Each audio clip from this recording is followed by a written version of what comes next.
and welcome to Let's Talk with NP Student, where we're keeping you updated with every aspect of your life in and out of school. I'm your host, Dr. Patrice Little, and I'm so excited about the second week of our men's health series, where we are continuing the conversation of the top 5 men's health concerns and what you can do to prevent them. Joining us again for this part 2 discussion is Eric Taylor. Welcome back. All right. Hey, Dr. Little, how are you? Thank you again for this opportunity. Eric, it's always good to have you on here. Again, your insights are always invaluable. And last week, we kicked off this series and we wanted to go into the direction where we answer both part of the topic as the top 5 men's health concerns that you're going to touch base on in a second and how to prevent them. But we end up going into a more miscellaneous aspect where I feel when things happen that way, it's because things are meant to be that way. So let's just start off with a quick recap of the top 5 men's health concerns, and then we'll talk about how to prevent them one by one. Okay, great. Thank you for that perfect segue, Dr. Little. And first of all, happy Nurse Practitioner Week to you and all of your NP student followers, the future NPs. Happy Future Nurse Practitioner Week to you as well. And thank you all, nurse practitioner colleagues, for what you do out there in the community saving lives. Now, again, we had to do a part 2. Y'all know we were coming back. And this is Movember, so we're focused on men's health and preventive issues with men. And we talked about 5 top things that are my top 5 that I see. Maybe a little bit different from when you Google and look at the list, but they're right in line still with a lot of what you see. So number 1, heart disease. And under heart disease or cardiovascular disease, it's going to be heart disease, stroke, and hypertension. Then we talked about diabetes. And for me, in our community, we have a severe case of diabetes. Y'all know what I'm talking about when I talk about diabetes. We'll take a deeper dive. And then we talked about cancer, but not just cancer in general. We talked specifically about lung, colorectal cancer, prostate cancer, and skin cancer. And then I like to add substance abuse. And we're talking about alcohol. A lot of people self-medicate. Okay. Then we talked about tobacco use. A lot of times we don't like to see that as a substance, but it is. And people are using it way more than they should. And then, of course, THC and some of the other illicit drugs that are out there on the street. And the last thing we talked about was those risky behaviors, seatbelts and helmets. And y'all know where I'm going with this. You'll see a man out there on a nice motorcycle, nice Harley, road glide, and he ain't got on the first helmet. Okay. Then you'll see him get in the car, a nice sports car, and peel off out of the parking lot and don't even put their seatbelt on. So those are the top 5 as we recap from part 1. And now we're going to talk this time, part 2, talk more about prevention. And it really is pretty straightforward. It's pretty self-explanatory. We need to go see our doctors. You need to have your annual physical, men. Now, age-appropriate screenings and your annual physical is going to be the key to getting ahead, monitoring these, and detecting them early, and taking a proactive approach to prevent them from getting out of control, along with diet, lifestyle modifications, and medication if needed to complement whatever you're doing from a diet and lifestyle standpoint. Now, feel free to ask questions if you have any, Dr. Little, and I'm going to keep it running here. So for heart disease, again, most of your age-appropriate screenings take place between the age of 40 and 75. If you look at the guidelines of what screening that needs to take place for most adults, men and women have a few more that start a lot earlier because of reproductive things. But for men, age 40 to 75, that 35-year span is where most of your age-appropriate screenings are going to take place. And the only way you're going to get them done is if you go see your doctor on a regular basis. And with that annual physical, which I just had, they're going to check everything. It's like taking your car in for your tune-up. Okay? Men can understand that piece. They're going to look at everything. They're going to look at the oil. They're going to look at the radiator fluid. They're going to look at all the filters, check the spark plugs, the tires, all of that to make sure the car is mechanically sound. Now, when you go see your doctor for that annual physical, they're going to recap your health history, and then they're going to see what has been done up to that point.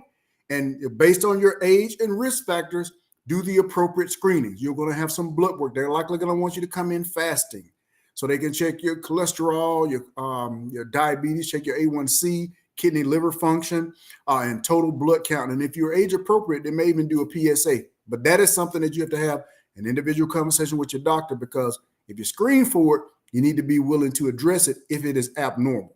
On top of that, they'll do a thorough physical exam head to toe. A lot of times they may ask you to take everything off and look at your entire body. They're looking at your skin, listening to your lungs, checking the genitalia, maybe do a prostate exam if necessary, and looking at your circulation in your lower extremities, because it's a full body physical. That's why it is called an annual physical.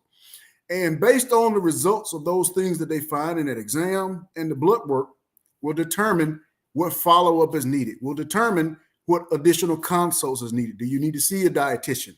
Okay. Do you need to go see a dermatologist? Do you need any additional scanning?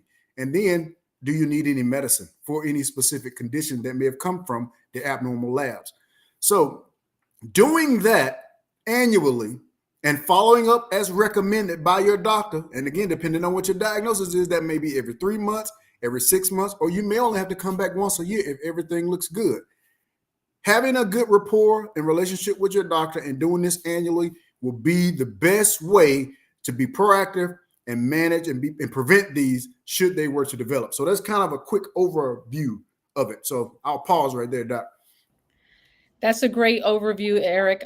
One of the things I wanted to add to that is that one of the names that we call this is a baseline. This overview Yes. that Eric is talking, we're getting capturing your baseline just to see what your current state of health is. Yep. And then from there, we monitor, like Eric had mentioned, during those age appropriate things. And I love the analogy with the car, because I just took my car in for its 90,000-mile checkup.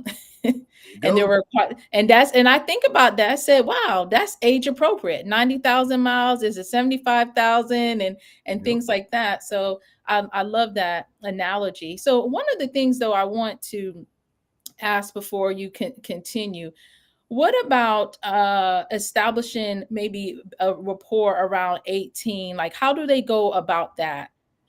With the a doctor, because my usually at that time they don't find anything wrong with themselves, so they're not headed to the doctor Very or true. to the provider. Great point, Doc. Because a lot of times your pediatrician is going to discharge you once you go to college. And they're going to tell you you're fine, your immunizations are up to date, but I recommend you find an adult doctor that you can see annually and just stay on top of things. But young men, especially young men, I can't speak for young women because, again, y'all have some reproductive things that have to be addressed. So you're going to go. Most women are going to go and get those things addressed. But men, we don't feel like we have anything that need to be addressed until there's a problem. But so a lot of men will run off with life and they feel fine. They doing any and everything a lot of the time. They don't feel any issue, so they don't feel the need to go pay to see the doctor. And most of them have their parents' health insurance covering them. So what I always advise young men is think about it like this. You want to invest in your health as you invest in whatever it is you're doing to build your life. So whatever school, education, training, certifications you're looking at, you want to think about the health component of that as well. And the only way you're going to be able to maximize those things is if you remain in a good state of health.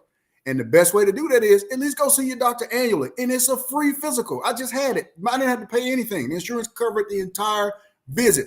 Most men, I don't even know if they know that, or if they know it, they don't care. But you have to go and do that at least. And then there are some immunizations you will need between 18 and 40.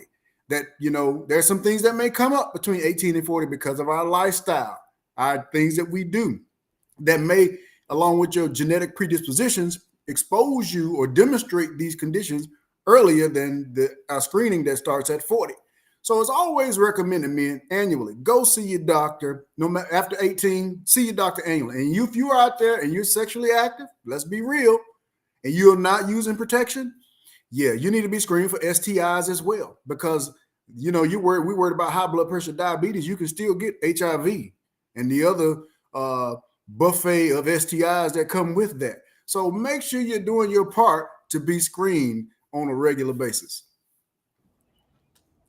Well said. So let's move on to the first one with the heart disease, because part of the screening is for them to do a lab test, and it provides some it and during the comprehensive lab test, it provides some information that has to deal with the heart, maybe cholesterol and so forth. Can you tell us a little bit about that?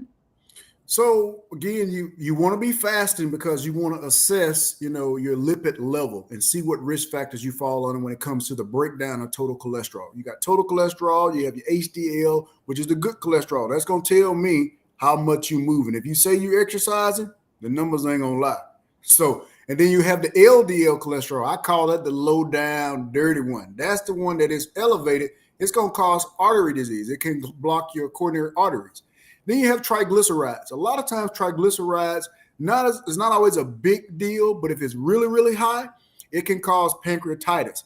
And that's in rare cases. But if you eat a very high starchy diet, which typically is the case here in America, it could cause your triglycerides to be slightly elevated. And that's a quick fix just for making some dietary changes. But we look at that entire panel to assess your risk for heart disease based on your age. Do you smoke? Are you overweight? What is your family history? Who in your family has had a heart attack before the age of 60? We look at all of these things to assess that based on just that lab alone. And then we're also going to compare this to your kidney function and your liver function. And there's some things that we can see early on that may not be demonstrating physical symptoms that we can be proactive without medicine. And see, that's the thing I always want men to understand. You go and be proactive, you can probably keep medicine at bay for a longer time. But when you show up and you got all these symptoms, come on, man, it's almost a no-brainer. We're going to give you a pill.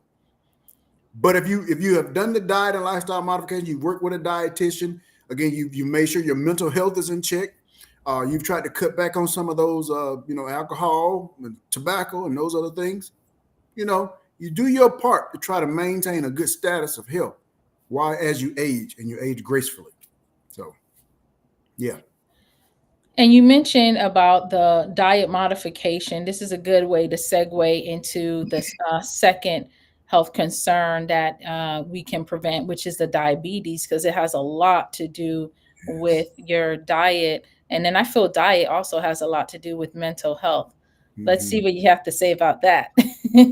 Well, the American diet, I'm going to just be very honest with you, Doc. I think it's in cahoots with pharmacies on every block, with hospitals as well, because the things that we're eating, they're not as healthy as we think they are. And a lot of times they cause problems that we didn't even anticipate because we think it's a food, it's a normal food. But all these GMO foods, they look like what they're really not, but they've been genetically modified.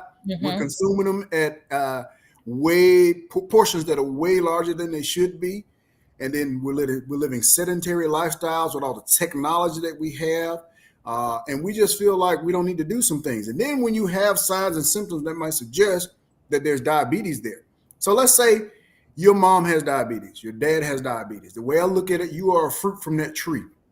At some point, if you don't do what's necessary from a diet lifestyle modification, being a fruit from that tree that already demonstrated that it has diabetes in the gene pool, you may likely demonstrate diabetes at some point in time. And then you factor in all these saturated fats, all these complex carbohydrates and sugars that we're consuming on a regular basis.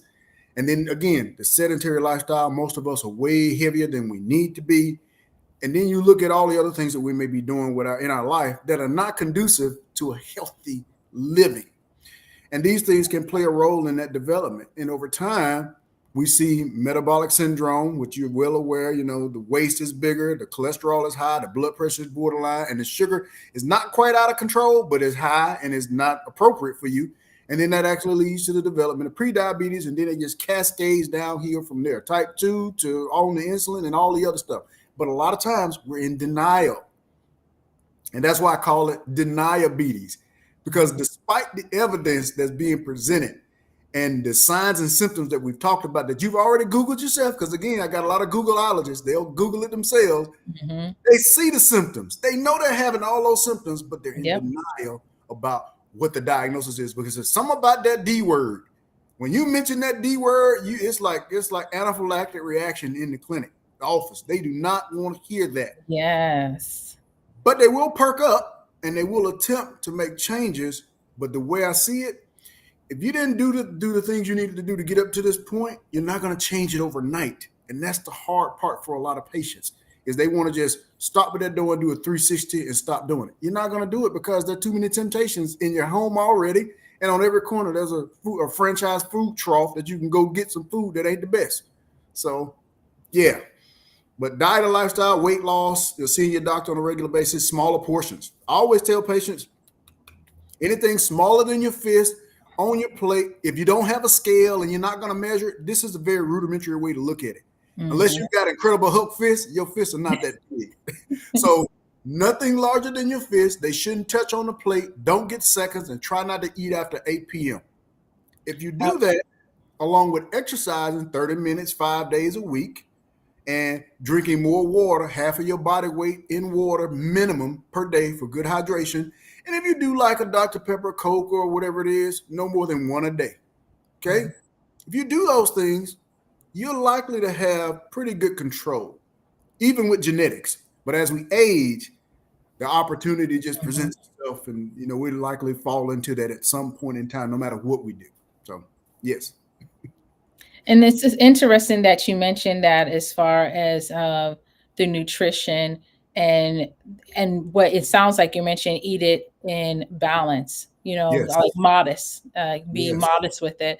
And coming up, my mom used to always say everyone should eat as if they have diabetes, because that's the way we're supposed to eat in the first place. Because if you're eating that way and you're consuming more vegetables that are not starchy, things like broccoli, kale, and things that won't have a high glycemic level, then you do a better job in the sense of preventing yourself from getting diabetes. Another thing that I learned over the years is by the time individuals start seeing the manifestations, like those symptoms, there's already been a lot of changes at the microvascular level, which will be kind of the vessels in the Yep. eyes, and then at the level, which would be kind of where you have the heart. So Yes. it's very important for individuals to understand that. And then I'll make this last point, and I don't know why this is coming to me, but I'm going to say what comes to me. There's been quite a few young women and I know this is about men's health, but I have to mention it with women because the men will be able to resonate with it. When they're putting on the makeup, there have been a lot of makeup tutorials, and they show women who are heavy set, and they show all this black, acanthosis. Campus nigricans. I know what you're Yes, saying. Yes, exactly. ma'am. And they have it, they'll have it like on the side Around the here, neck, on the neck, and every forehead, forehead, under the and armpits, and in the correct. grooves. And Yes. and they're putting on this makeup covering it, and then you have people like me that's like, check your blood sugar. When did you last check your A1C? So I wanted to mention that because for men to understand that, when you see the women with that, and then you see your homeboy with it, or your brother with those black patches, that really has to deal with you having some type of like insulin resistance that's going on there. Yes, very true, Doc. Thank you for sharing that beautiful point. And your mother was definitely on to something about the food, because honestly, we should treat food like medicine. We want to put the best. It's like you wouldn't go buy a Ferrari and put cheap fuel in it, because you're not going to get the best performance out of that car. When you think about this body, we only get one body to get through life, but you're going to have how many cars? A lot of cars in your lifetime. But if you put good fuel in that car, it will last as long as you keep it. But if you put bad fuel in this body, what do you think is going to happen over time? It's going to start to break down prematurely. So I agree with what your mom's saying with that, as far as making sure we're eating more fruits and vegetables and low glycemic index foods. But unfortunately, Doc, those are not the things that are always economically sound in the store when you think about it. And then people live in food deserts where they can't even get it. All they have is fried chicken and French fries and hamburgers and liquor and tobacco in the neighborhood. And then you got to drive across town, and some people have transportation challenges. And you can't get to the place to where you can buy better quality food to feed yourself. So Diabetes is really a challenge when it comes to the diet because, again, financially speaking, from a transportation standpoint, and then just your environment may not always be conducive to you to want to do what's right, even though you know you need to do it. You just may be restricted because of your socioeconomic status and your environment. So those are some other challenges that are difficult for patients to overcome. But I agree with the acanthosis nigricans as well. When you see that, people used to joke back in the day what that was. Oh, you need to, I remember they used to see it on the net. You need to scrub your neck. What's wrong with your neck? You don't know how to bathe your body. It's like, no, that's not what it is. And, not knowing as a kid, we'd laugh about it. But, once you learn that information as a provider, you'd be like, wow, I'm walking around in the store diagnosing people. I'm like, whoa, you got metabolic syndrome. You need to go get that addressed, And, but again, because of the lifestyle that we live in this world today, our access, a lot of people are doing well financially. And a lot of times it's just quicker to go grab something quick instead of cooking and being thoughtful in the preparation of that meal that you're feeding your family. Yes, and we definitely can have another conversation about that, the importance of meal prepping, because it works. Yes. It really works. You have it gives you more control of the things that you're putting in your mouth because you've already prepared for the week. There you Like, go. and so one of the things that I've noticed over the years is that everything is always connected. So you started off with the with heart disease and how to prevent that, and then we segue into diabetes naturally because when you have diabetes, it's like a determining factor of you getting eventually developing heart disease. But many individuals don't realize the connection with all of that, the type of diet and lifestyle they have and its connection with cancer. So let's talk about the ways you can prevent cancers in general, because there's so many different types of cancers. But what Yeah. can what can men do when it comes to things with the prostate and the lung cancers? Well, more fruits and vegetables have vitamins and minerals that have benefits to kind of void or keep cancer in check in your body. But then the red meats is what we tend to overdo. We tend Okay. to eat a lot of red meats that over time can be a precursor to the development of colorectal cancer. Because the one thing is we don't like to go have a colonoscopy. We don't like to do the preventive stool test, the colonoscopy most people are seeing. When you get age appropriate, and like if you did not know, it used to be 50, now it's 45. Okay, for colon cancer screening, and it's maybe lower depending on your risk factors in your family. If someone in your family has had cancer before the age of 60, you may even be screening at 40. But screening is non-invasive. You get a card, you take a specimen, you put on it, you send it back. If it's absent of blood, which is the fecal immunochemical test, if it's negative, you don't need a colonoscopy. But if it's positive, that means that test has detected blood somewhere in your GI tract, and it's recommended that you have a colonoscopy. We can't even get people to do that. More or less come in to have the colonoscopy, which is the gold standard. And if you didn't know, colon cancer is one of the most curable cancers if caught early. And if we can catch them early, if we can just get people to screen for it. So, but the red meats, the over-processed foods, the saturated foods, they're processing out some of the things that are naturally in foods that we need and adding all these additives that we don't know what they are, and we don't know what the long-term effects might be sometime. And the food industry will never come out and say, oh, by the way, additive 33 is associated with colon cancer. They will never say that. And I'm just saying that. I'm not saying that's the case, but I'm just saying, Just generally speaking. generally speaking, when you look at the ingredients on some of these products, who knows what some of that stuff is that we're putting in our bodies? But it tastes good. It's salty. It's sugary. And you get plenty of it for a really low price. So so we're doing that. And then again, we're smoking, which can play a role in the lung cancer and the colon cancer. We're vaping. People don't understand what that's doing to their bodies. On top of that, from a prostate cancer standpoint, it is a slow growing cancer. But if you have a significant risk in the family, you need to know. And you need to know if you need to be screened. And again, the only way you're going to do that is if you talk to people in your family, you have a relationship with your doctor, and you're seeing them on a regular basis to where they can screen you for this. But you have to be ready for the workup if your PSA is abnormal. But a lot of times, Men don't want to have that basic exam done as well. They'll just want to do the blood work and they don't want to come follow up. And I've had many patients come in, get the PSA, and I don't see them for years. And then they show up with all these lower urinary tract symptoms. Not a Mm, concern. And growth. Yeah. then when we look at the PSA velocity of change since the last time we checked it, it went Hmm. from 0.2 to now it's 4. Hmm. We might have a problem. So, Yep. and then you have to start to work up, and you hope that you've caught it at an early stage where there's cancer and surgery that can help them. And then last will be the skin cancer. A lot of people think this beautiful melanin is resistant to skin cancer, and to a Hmm. certain extent, it is. To a certain extent, Hmm. but we should protect our skin when we're outside being exposed for extended period of time, especially in the peak hot days in the summer, Correct. because we're not immune to getting skin cancer. Hmm. And for all of my single people out there, who can really look at their back and see if there's a really abnormal mole that's changing over time?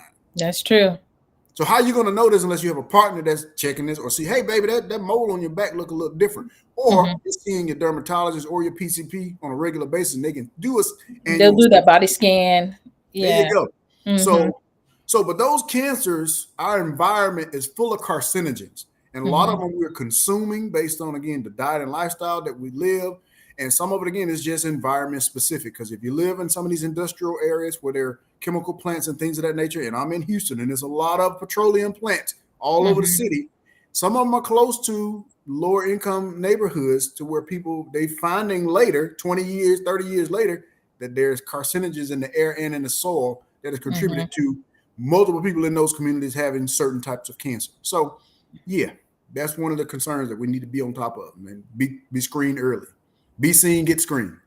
Be seen and get screened. And so, with that being said, some of those cancers that specifically like lung cancer, there, of course, there's been cigarette. We know that tobacco and the cigarette, certain activities is connected to that. What are other things are connected to lung cancers? Well, it depends on some of the environments that you've worked in from an occupational hazard standpoint. Now, we've done Okay. a lot better, dealing with occupational hazards than we did maybe 30 years, 40 years ago. A lot of people worked in places that had asbestosis and mold and a Hmm. few other things that we knew once they became aerosolized and they got the small particles, got into the lungs. Hmm. We knew that they had the potential to change the lung, the structure of the lung, the The lungs tissue of the and the lung, and cells. lead to the development of some type of lung disease, whether it was COPD or emphysema, Hmm. asthma, or even cancer. So Hmm. we've done a great job with occupational health to prevent a lot of that. But then you still have some men that are going these places where they're supposed to wear a mask and won't wear the mask. Okay. So come on, and then you got again the environment. Hmm. When you see these explosions and you see these massive fires, these things are being released into our environment. We're breathing that air. As they rise, they fall. And these microparticles, at some point, if you're in the right place at the right time, you could inhale something that could potentially be an environmental hazard to you that is a carcinogen. So then you factor in with the vapes. If you've ever done your research on the vapes, doc, most people they don't even know what they're vaping, and some of the stuff is akin to almost being Mm. antifreeze. Do the Oh, research; wow. it'll blow your mind what they're putting in those vapes, and it's supposed to be clean and safe. Yeah, but it may not have that ashtray type of smell, but you don't realize what you're really vaping. And we have to be careful with how they advertise these different alternatives. These alternatives, it may not, like, for instance, and I like to use food as an analogy. It'll be considered low fat, but a very high in carbohydrate, or like in sugar. So Yes, we have to yes, understand that when they're advertising something, they're actually not acknowledging the other issue. And I'll give you another example when it comes to chicken. So I'm pescatarian, and during Christmas of last year, my mom's like, "Can you buy a full chicken? Okay, a whole chicken." She wanted to make for the children. And so okay. when I went to Whole Foods, which was the only place that had chicken left during Christmas Eve, because she didn't ask me until 4 o'clock,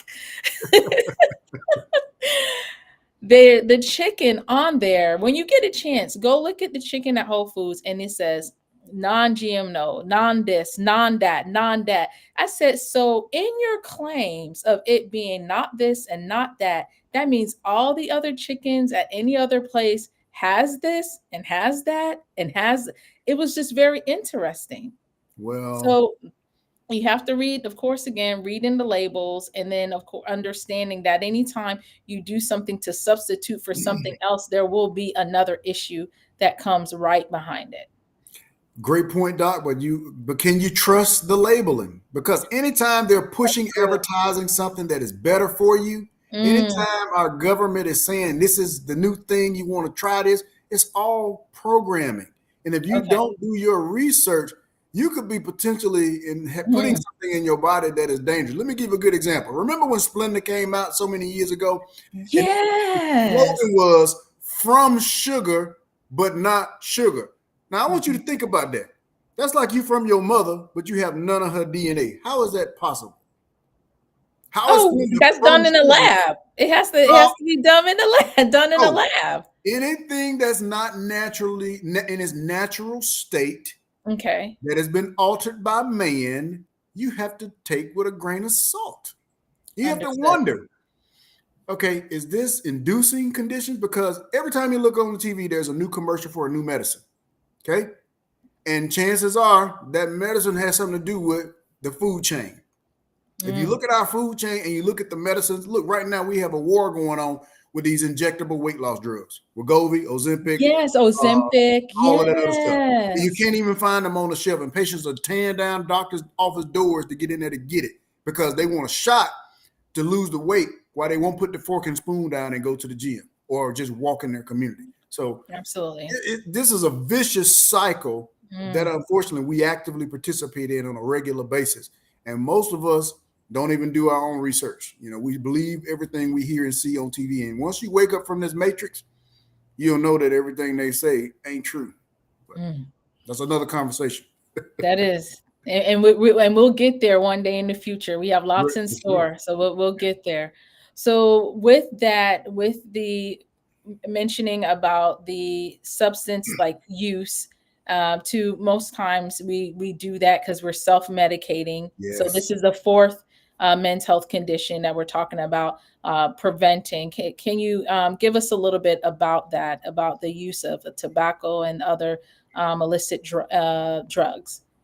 Well, tobacco for one, because it's a quick hit, you know, and you get a little buzz, a legal buzz. But again, we know what's associated with that. We found years ago that it increases your risk for cancer.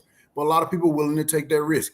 And I've learned a long time ago, Dr. Little, that people have a right to make poor choices, even when they know the evidence that is out there. So Absolutely. that's not something that's going to change too much in that area. Even with the introduction of vapes, which is so-called cleaner, people actually smoke more. They vape more now than they did with the traditional cancer sticks. So I can only imagine what the next 20 years is going to look like in our young generation when it comes to the after effects of what vaping causes. And then mental health is not addressed a lot of times in men because, again, the way men are raised in this country, the way we're configured to be men, we don't express our emotion, and a lot of times we'll keep that stuff bottled up. And the way we deal with it is we self-medicate. Tobacco, you see them at the specs, at the Total Wine, at the Yes. nearby liquor store. Which pick a liquor store, we in there picking up our prescription Yes. because this helps us deal with life and the Mm-hmm. challenges that we keep locked up in the vault in our brain that we won't share with anyone. We won't go to see a counselor. We won't dare go see a psychiatrist because I'm crazy. What I'm going to see the doc for? I'm good. We're self-medicating, and we're Mm-hmm. weekend alcoholics while we're overdoing tobacco and vaping. And then THC today is not what it was 20 years ago. All these Mm. different versions and hybrids of this and all, yes, we could, that's an old other conversation we can Yeah, have, they've been Dr. modified. Yeah. Yes, but the THC today Mm-hmm. is so much stronger. Hmm. And again, they have added so many different things to it. And I hate to say it, I'm not knocking it. If you smoke, that's what you do. But when you see that they are starting to release and relax some of the laws to allow it to be out there, you have to wonder where this is going. Everybody walking Mm. around buzzed and high. Come on, man, where are we going? So And then again, there are illicit drugs, which have always been with us. And again, a lot of people will resort to that as a coping mechanism because they would rather try that than to come get a prescription, or then they may not have access. Correct. And someone has told them that, hey, if you're having a little problem here, take a hit of this and it'll make it go away. And once they're hooked, they're hooked. Mm-hmm. And then we got a whole nother situation to try to deal with when it comes to the addictions. So, Absolutely, absolutely. And so, for those who are just joining us, we have been talking about the top five mental health concerns and ways to prevent them. And this is really good, and it gets deeper than this, and that's why we encourage you to develop a relationship with your provider. Start with your annual exam, as Eric mentioned, with your annual preventative exam to start the screening. And what's that slogan again? You said, "Be be seen, seen, get screened. be seen, get Get screened." screened. And Yes. so we're going to finish with our last one, which is the risky behaviors. What are some ways that we can prevent the risky behaviors? Grow up, man. Quit with all these challenges. We have Oh, yeah. so many challenges in the world that just some of them are just outright foolish. I mean, I'm not going to let somebody influence me to do something that could potentially disable me or cause me to be in a situation where I don't have the best outcome.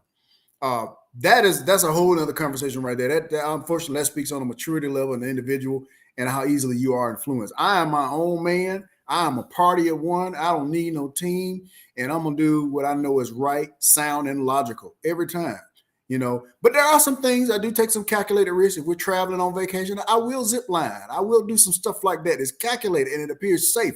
But some of this other stuff I see people doing, like the men that love to ride the two wheeling, and I like to go fast, but I won't get two wheels because I know that will be a problem for me. But if I were to ever ride one, for sure believe I'm gonna have on a whole get up, the helmet, the leather, the skin protection, the boots. I mean, the gloves. I'm putting all of that on because you are literally an organ donor on wheels. With all the distracted driving we're seeing today, people can't go down the street without looking at their phone and trying to drive. If you're on a motorcycle, they may not ever see you. And all it takes is for them to cut you off. Boom, traumatic brain injury, spinal cord broke, C2, it's over. And then they're going to take you to the hospital, carve all your organs out of your organ donor and send them to somebody else so they can live their life and you're gone. And then seatbelts. It's a no-brainer. Seatbelts are Absolutely. seatbelts are in the car for a reason, man. Y'all see all these crash test dummies that they do, and some of us are signing up to be crash test dummies, unnecessarily. So just wear your seatbelt, man. And gun safety is another one. For those that are Second Amendment believers, which I am as well, you want to protect your home. I'm okay with that, but make sure you have the appropriate protocol in place in your home to prevent those that had the potential to harm themselves with that weapon that you have for protection. Okay, that's really it, Doc. That is a good, some good information. Again, we hope, and not hope, I should always say, when Eric comes on, we know that this information is very invaluable. And for those who are tuning in, please share with, how we say, each one teach one. Share Yes, with your brother, share with your uncle, share with a friend, because the whole purpose of us providing this dialogue is to save someone else's life. that's And it. like Eric always like to say, I want to leave the world better Then I found it. than I found it. Then I found it. Than Yep. I found it. Everything we do matters, Doc. Everything. Mhm. And I love your platform. I appreciate every opportunity I get to come here and share this message with your platform, and to all your followers. Know that she is doing some great things, and you are in the right place here with NP Student Magazine. And I don't think I'm doing anything extraordinary, Doc. I think I'm just doing the ordinary the best way I know how, because Mhm. my plan was downloaded a long time ago, and my purpose, and I'm just living my purpose out, and Mhm. by doing the things that I do. Because at some point, my legacy, I wanted to be that they'll be able to look back at Pryority Mill's life and say, you know what? He did what he said he was going to do with the time that he had. And if I only get one, I've done my part, Doc. And you're doing it, and we're going to keep on spreading the word for those who want to get more information about the different services that Eric provides, and also just to follow him on his platform. I'm Yes. a big fan of your TikTok and how you are definitely increasing awareness, and not just awareness, making sure people are educated as well. Awareness is one thing. That means we're bringing the information to you, so you're noticing it or learning about it the first time. But your Eric is actually educating, and that's a different thing, because once you have that understanding, you're able to bring it back to your tribe, and that's really what we want that. And again, we thank you all for tuning in with us for part two. Eric, this was just amazing. I can't wait to see what's in store for you for the next year. It gets better and better. Continue, everyone, to follow us here with at MP Student on LinkedIn, at MP Student Mag on Facebook and Instagram. And we will see you next week. All right. Thank y'all. Thank you again, Eric. You're welcome, Doc. I appreciate it.